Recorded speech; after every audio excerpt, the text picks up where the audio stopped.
தாய் தமிழ் உறவுகளுக்கு வணக்கம். பாஜக பிரபல நடிகர் திமுகவுக்கு தாவுகின்றார். பாரதிய ஜனதா கட்சியை சார்ந்த பிரபல நடிகர் திமுகவுக்கு தாவுகின்றார் என்ற தலைப்பில் இந்த காணொலியை காண்கிறோம். 2026 தேர்தல் களம் சூடுபிடித்துள்ளது. பல திரைப்பட நடிகர்கள் மாற்றுக் கட்சியிலிருந்து ஆளுங்கட்சிக்கு தாவி வருகிறார்கள். தற்பொழுது பாஜகவை சார்ந்த ஒரு பிரபல நடிகர் திமுகவுக்கு தாவ முயற்சி எடுத்து வருகிறார். அவர் வேறு யாரும் அல்ல, சரத்குமார்.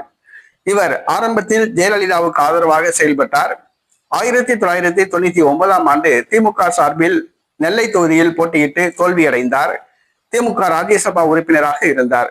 பின்பு அதிமுகவுக்கு தாவினார். தனி கட்சி ஆரம்பித்து சமத்துவ மக்கள் கட்சியை ஆரம்பித்து அதிமுக கூட்டணியில் இடம்பெற்று இவர் சட்டசபை உறுப்பினர் ஆனார். பின்பு கட்சியை கலைத்துவிட்டு பாஜகவில் இணைந்தார்.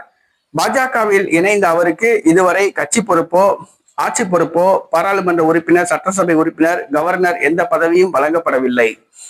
பாஜகவில் டம்மியாக வைக்கப்பட்டுள்ளார். இதனால் அதிருப்தி அடைந்த சரத்குமார் பழைய திமுக ராஜ்யசபா உறுப்பினர் என்ற பெயரை பயன்படுத்தி திமுகவில் இணைக்க அவர் முயற்சி எடுத்தார்.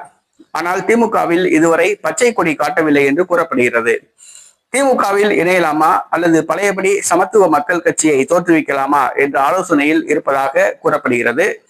அவர் பாஜகவில் அதிருப்தியாக இருப்பதாக கூறப்படுகிறது. இதுவரை கட்சியை கலைத்துவிட்டு பாஜகவில் இணைந்த நடிகர் சரத்குமாருக்கு பாஜக தலைமை கட்சி பொறுப்போ ஆட்சி பொறுப்போ வழங்கப்படவில்லை என்பது குறிப்பிடத்தக்கது. இது சரத்குமாரை அதிருப்தியில் ஏற்படுத்தியுள்ளது.